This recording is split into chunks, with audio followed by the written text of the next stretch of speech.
billahi min sheytaan rajim bismillahi rahmani rahim alhamdulillah wassalatu wassalamu ala rasulillah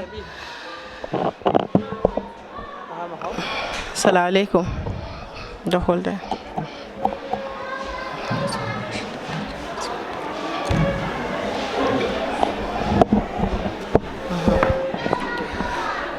auzu billahi min sheytaan rajim bismillahi rahmani rahim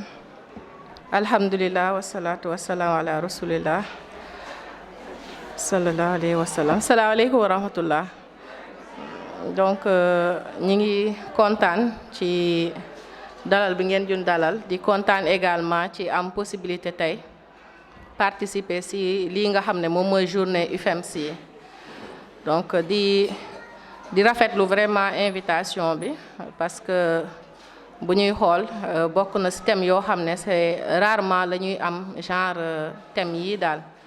thème yi ñuy gën a am day plus accès si suñu wàllu diine macha allah lii nag day jëm boo ko xoolee globalement si wàllu mbay la jëm man nag maa ngi tudd Fatou Diouf Diakhaté nekk microbiologiste nekk également nekkoon professeur Daaru Hikma donc xamanteeg ñu bari ci sœurs yi nekk ancien UFMC aussi yàggoon di participer ci journée yi yàlla tey la dogal ñu am possibilité ci suñu domaine bi nga xam ne mooy wàllu mbay ñu am possibilité tey di partager ak yéen ci wàllu jardin potager nag suñu exposé bi dañ koy ça va porter en tout cas ci 5 points. Premier point bi mooy dañuy laajte lan moom mooy jardin potager donc lan la wundu tur bi suñ ci paree dinañ waxtaane lu tax ñu war a def wala lan mooy yitte jardin potager suñ ci paree dinañ waxtaane ani nan lañ koy defee nan la ñuy mën a defee ba am un jardin wala un micro jardin beneen bi day aju ci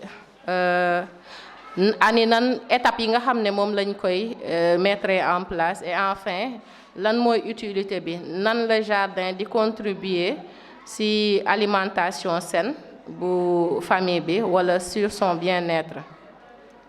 donc loolu moom mooy point yi nga xam ne dinañ ko partager ak yéen donc bu ñuy wax jardin potager wala potager familial wala micro jardin surtout ci wàllu kër yi day dellu ci li ñuy wax toolu kër donc ñun bu ñuy interroger un peu suñu aada ak suñu cosaan wala tey bu ñu dellu woon tuuti génn Dakar dem ci réewu taax yi dinañ fekk zone yoo xam ne ba léegi ñi ngi jëfandikoo li nga xam ne mooy micro jardinage ñu naan ko champ de case wala ñu naan ko en tout cas potager familial même am na sax ci suñu wàllu làkk boo demee ci olof yi ci Saalum dañ koy tuddee ngédd soo demee ci pël yi naako lañ koy tuddee donc bari na suñu culture pour dire que du loo xam ne lu bees la suñu culture dañoo yàgg xam lan mooy toolu kër donc loolu moom mooy potager familial wala jardin potager donc lan moo tax suñu yaay yi daan defar jardin potager wala suñu maam yi donc dañuy xool ne lu ci ëpp c'était pour andi yokkute ci wàllu lekk bi ñuy lekk parce que gisoon nañ ne wàllu mbay ay dugub wala mbokk wala gerte loolu moom la ñuy wax les grandes cultures yooyu lañ daan bay mais jigéen bi nga xam ne moom moo nekk ci kër gi te léeg-léeg daanul donn suuf amul woon possibilité bay fenn mais suñu kër yi ñu daan am mu ñu concession familiale tey boo demee ci àll bi da ngay gis ne ay kër yu mag la woon bi nga xam ne espace day am boo xam ne ki nga xam ne mooy yaay ci kër gi walla mère ci kër gi moom mooy aménager toolu kër boobu toolu kër googu nag li ci ëpp liñ ci daan bay ay légumes la voilà c'était une culture maraîchère lay mettre en place pour que suñu génnee nawet bi ba nga xam ne am nañ dugub am nañ mbokk am nañ leneen ak leneen au moins dinañ am disponibilité tamit légumes parce que loolu tamit dafa bokk ci suñu alimentation te c'est des compléments nutritionnels qu'on peut tirer à partir des légumes donc ñoom loolu bokkoon na ci li gën a tax ñu daan def toolu kër mais également pour économiser dépenses familiales yi parce que soo demee tey nga am yooyu yëpp te amoo légume di nga génnee ci sa poche wala di nga yokk sa dépense quotidien pour dem jënd ji ko alors que bu nekkee ne yow yaa ko produire sa bopp donc loolu mën na sakkanal li nga xam ne moom mooy budget familial bi. Donc yooyu bokkoon na ci les raisons pour lesquelles donc nos mamans avaient la culture donc ñuy développer li ñuy naan moom mooy toolu kër. Donc tey lan moo andi ñu koy waxtaane en milieu urbain c'est-à-dire on est en ville ñu ngi ci ville bi lu tax tey ñuy waxtaanu tool alors que ñi ngi ci ville parce que ku ne tool rek par exemple il va se poser une question moom mooy espace donc problème d'espace mais pourquoi aujourd'hui c'est devenu donc une réalité ba nga xam ne nit ñi ils s'interrogent ou bien ils mettent de plus en plus l'accent en tout cas sur les potagers urbains ou bien familiales. Donc loolu daf ñuy andi donc ñu tontu ci question boobu que ne tey daa am loo xam ne consommateurs yi muy man muy yéen muy képp koo xam ne en tout cas yaa ngi jëfandikoo lekk muy nit consommateurs yi de plus en plus dañuy conscient ci par rapport ak li ñuy lekk tey ñu ci bari ci ñun wala ci ñi nga xam ne ils vivent en milieu urbain dañuy gën a am conscience di laajte di questionner en fait ce qu'ils ont mangé et surtout côté qualité tey par exemple bu ma leen ne lan la ñu añee di ngeen ma ne ceebu lan la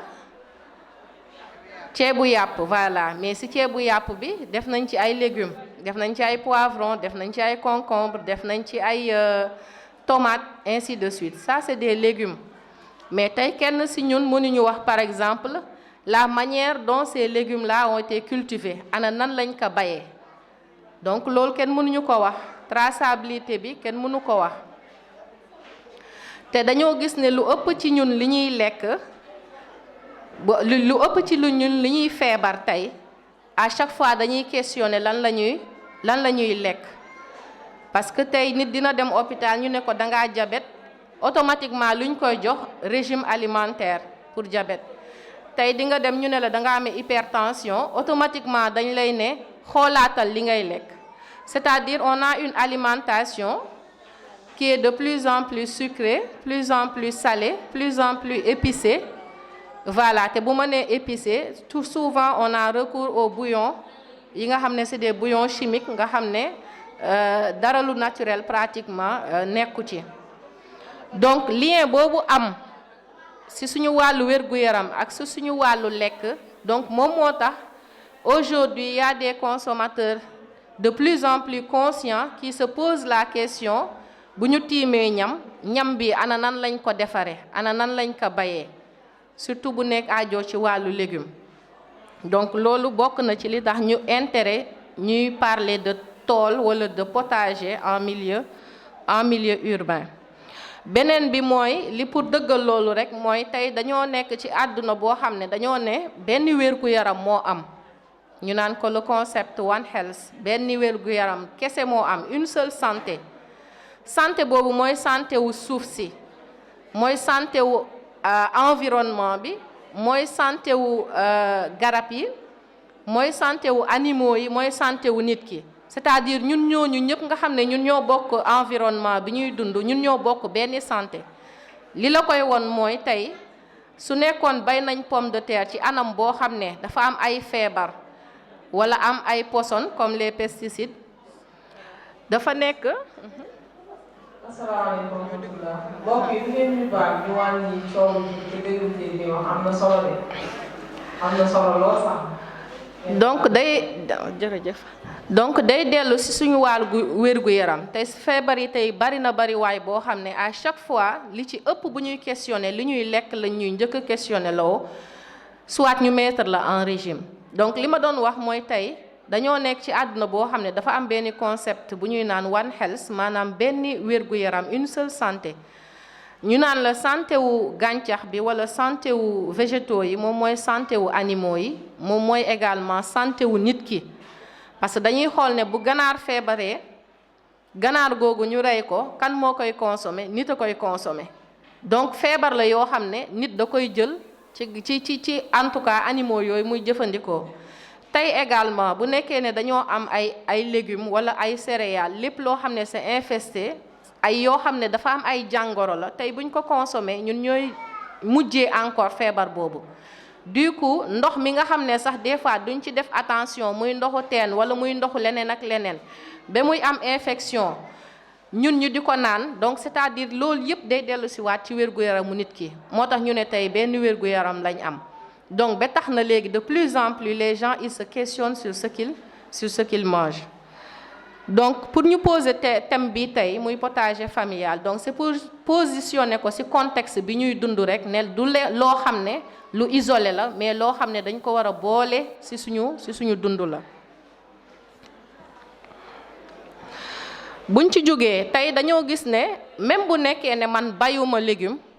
parce que awma espace wala awma tool mais maa ngi jënd légume ci marché bi. li gën a tax ñuy mën a poser tamit tey question wu légumes yi mooy légumes yi ñuy produire Sénégal li ci ëpp bokk fu ñu jëlee Dakar ñun suñu légumes yi ñu ngi jóge ci zone des Niayes te zone des Niayes dañuy appliquer loo xam ne mooy agriculture conventionnelle maanaam mbay boo xam ne day utiliser engrais chimique mbay boo xam ne day utiliser pesticide engrais chimique loo xam ne la produit la loo xam ne dañ koy def ci suuf pour ñi ko xamul pour mu gën a dooleel suuf si garab bi di am lu muy dundee ci suuf si pour mën a produire bu ñu jëlee pesticide ay produits la yoo xam ne dañ koy utiliser pour que gàncax bi bu feebaree ñoom ñu mën ko faj mais agriculture conventionnelle boobu dafa am yoon dañ lay ne engrais bi lii nga ciy utiliser waroo ko dépasser. pesticide bi tamit dañ lay ne pesticide bi mooy lan lépp luy xeex gunóor yi xeex feebar yi façon yëpp bari na façon pesticide yi ñuy am. bactéricide fongicide pour les champignons ak ñoom insecticide wala herbicide sa pour rey li nga xam ne moom mooy ñax yi yooyu yëpp ci xeetu pesticide lay dugg mais yooyu noonu tamit dañoo ne tey boo koy utiliser daa am dosage bi nga koy utiliser pour nga mën a faj feebar bi ne ci garab bi mais dañoo gis ne tey boo demee zone des Niayes études yi wane nañ ko ne du ñu respecter li ci ëpp ci baykat yi du ñu respecter dosage yooyu ñu leen di wax ba tax na tey bu ñu récolter pomme de terre wala ñu récolter soble wala ñu récolter nu ñu koy waxee aubergine tomate yooyu yëpp bu ñu ko récolter am na ci loo xam ne day des ci biir légumes yooyu nga xam ne moom la ñuy utiliser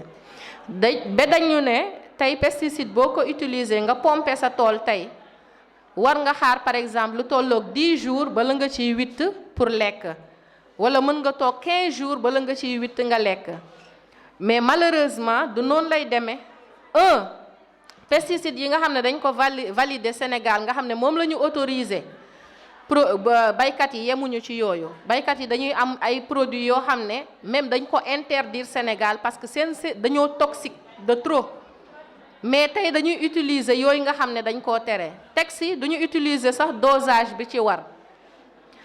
non seulement duñu utiliser dosage mais duñu respecter sa temps boobu ñu la ne boo pompé sa garab gi waroo witt poivron bi wala waroo witt tomate bi tant que deful fukki fan yooyu day tax ba produit chimique boobu nga xam ne moo ne ci fruit bi mu dem ba nga xam ne naaj bi dina ko yàq wala mu dénaturer ko mais lan la ñuy def tey bu ñu déggee ne marché bi ñàkk na lii rek ñàkk na tomate wala ñàkk na yow nga gaawantu récolter li nga xam ne bay nga ko nga yóbbu ko ci marché bi te wóor na la ne yow loolu ngay jaay am na ci poson boo xam ne mi ngi ci ne donc loolu mooy agriculture conventionnelle bi nga xam ne tey la zone des Niayes boo ko jëlee Dakar ba fi mu ne Saint-Louis les gens il faut du maraîchage mais maraîchage la boo xam ne day utiliser engrais chimique lu bari mais également day utiliser pesticide si lu bari lii problème bi mooy légumes yi ñuy am ci marché bi légume bi la gën a rafet gën laa diis gën laa kii boobu ngay gën a tànn te tey boobu moom moo ëpp li mu lekk ci engrais yooyu moo ëpp li mu am ci pesticide yooyu parce que yàlla ni mu bindee production mënul bokk yépp mu rafetandoo dina am yoo xam ne rafet na dina am yoo xam ne ndaw na dina am ne yoo xam ne kii na mais bu nekkee yépp dafa ñëw ngande rafet amul benn gunóor sa bu ci traîner kon yow war nga ragal production boobu te malheureusement suñu marché yi c'est inondé de ces produits. On ne peut pas faire autrement parce que production ñàkkul ne nag am na ci ñoo xam ne dañuy respecter li nga xam ne moom lañ tëral. am na ñoo xam ne tey ñu ngi ci agriculture biologique wala agroécologique nga xam ne duñu utiliser dara loo xam ne chimique la mais ñooñ dañoo néew te boo demee tey ci marché bi mënoo xam ne kii moo am produit bi wala kee moo am produit boobu. te li ci gën a metti mooy tey feebar yu bari yi nga xam ne ñu ngi koy jànkoonteel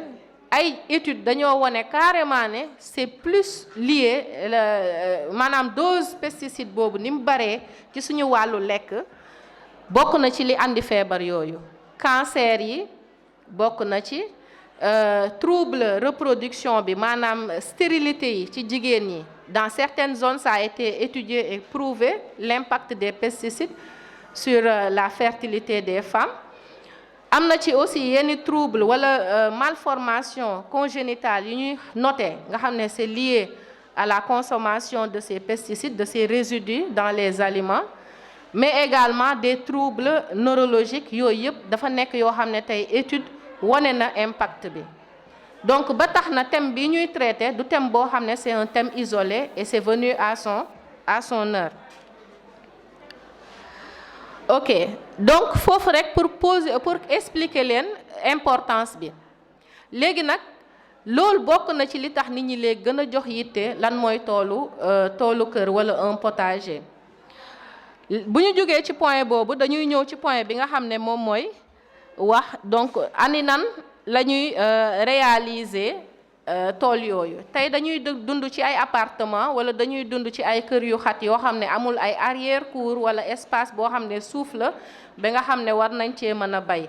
mais nit ñi gis nañ ay solution tey am nañu ci yu bari ñoo xam ne bi ñuy jënd kër ay côté Tivaouane Peulh ay côté kii maanaam foo xam ne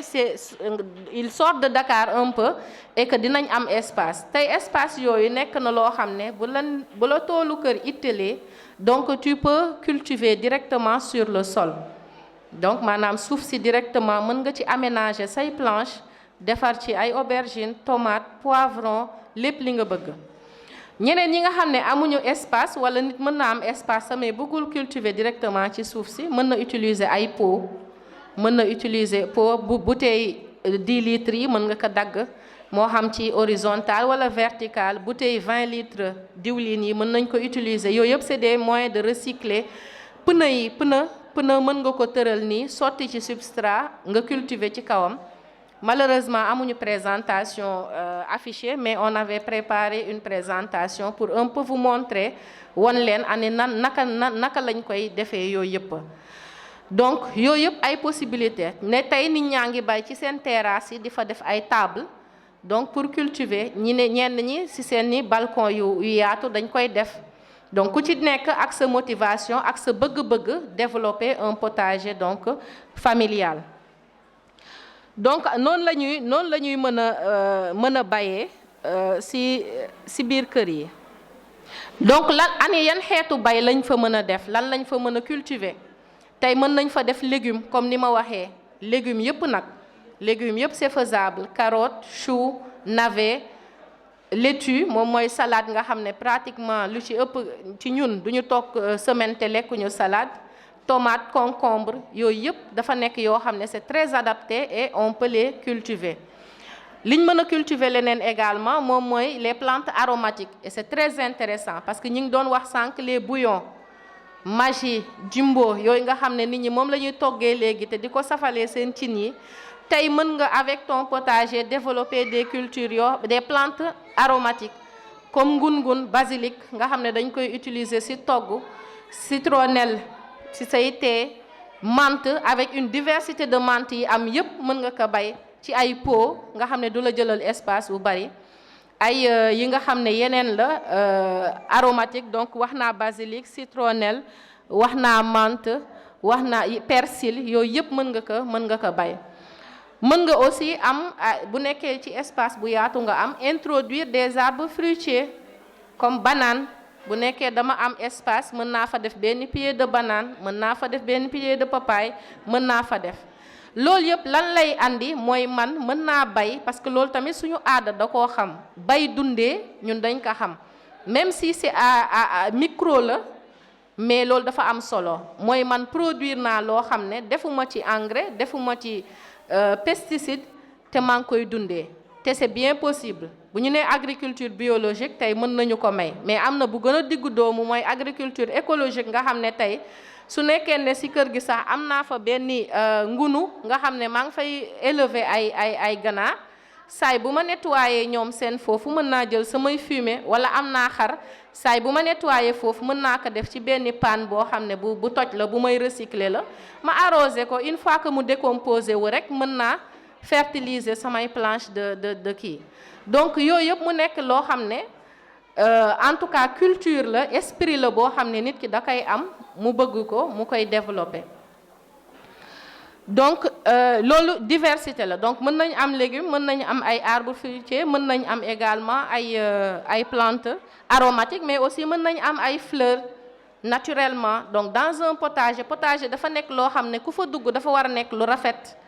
voilà donc ci potager aussi souvent dañuy introduire aussi que des fleurs yoo xam ne pour taaral ci wàllu xoolin la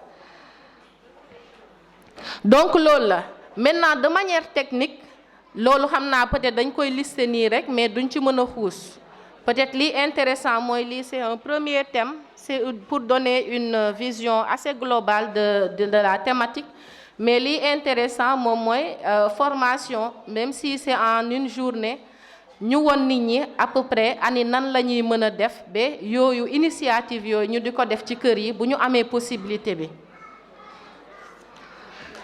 donc techniquement dafa am garab yoo xam ne da nga koy jiw directement comme ay kànj ay bisaab ay yooyu loolu amul possibilité pépinière mais am na yoo xam ne da nga leen di pépinière maanaam da nga leen di def ci benn phase boo xam ne comme niñ ko tuddee rek pépinière la day waajal bu demee ba am quelque temps bi nga soog ko repiquer donc yooyu yëpp ci wàllu formation nga ciy mën a xam ani nan lañ koy defee substrat bi ngay bayee tamit mën na nekk suuf si mais ana nan nga koy fertiliser tey bu ma nee du ma utiliser engrais chimique yan possibilité laa am te wax naa ko sànq ak fumier bi te le fumier est disponible léeg-léeg dañuy am ay ganaar ci kër yi wala ñuy am ay xar nga xam ne déchet bi souvent dañ koy bale dañuy am problème sa fu ñu koy sànni lu dul da ngay gis bayal boo gis nga gis borom baykatu éleveur avicole yi dañuy dem di sànni foofu ñi nga xam ne ñoo yore xar yi également ci kër yi di dem di sànni te loolu day polluer tamit environnement bi donc ñàkkul kër yooyu dugg actuellement en milieu urbain nga xam ne defuñu élevage donc ñi ngi def élevage donc idée de valoriser donc ces déchets là. Donc globalement loolu la li ñuy mujjee moom mooy des difficultés wala des points d'attention c'est-à-dire tey bu ma bëggee développer un jardin dans ma maison donc il faut un petit budget bi moom mooy lan pour jënd jiw yi semences de poivron semences de tomates ainsi de suite mais également avoir un petit matériel agricole mooy dina am arrosoir dina wut également des gants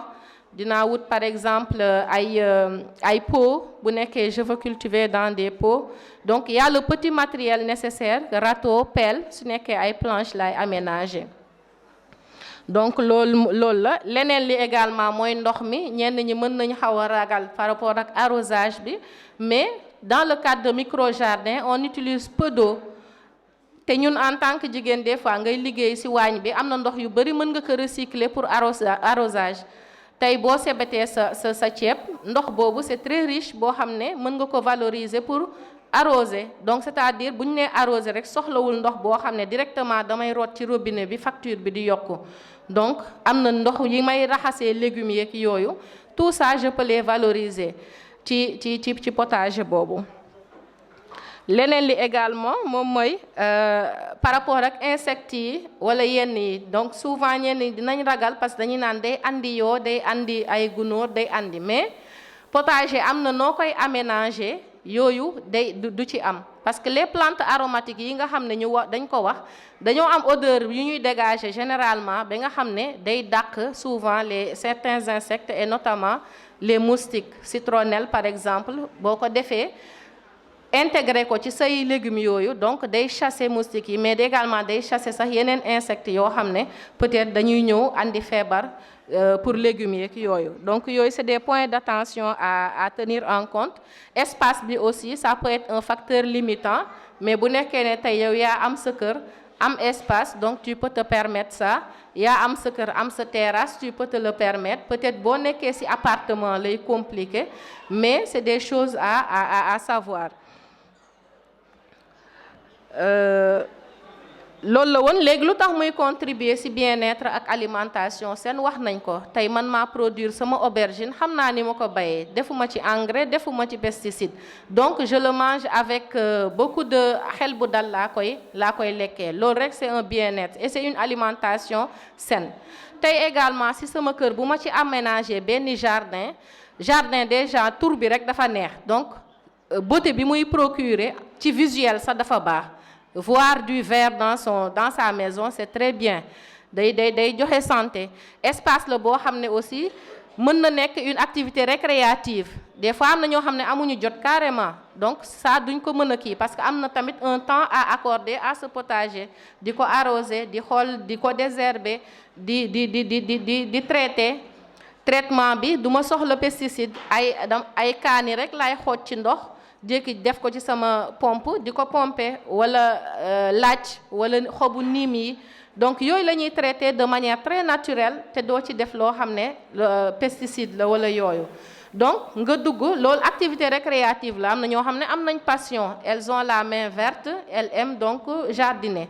donc loolu tamit day nekk loo xam ne bien-être familial la. Boo demee aussi bi xale yi intéressé aussi borom kër gi donc ça peut être une activité qu'on fait de manière participative et ça peut amener un bien-être au sein de la maison. Avec le microclimat donc fraîcheur arbre fu mu am wala ay kii day andi fraîcheur aussi ci kër day purifier l'air donc tout ça c'est des aspects l'esthétique aussi les fleurs donc tout ça moo tax ñu ne à la fois qu'il contribue à une alimentation saine mais aussi à un bien-être voilà.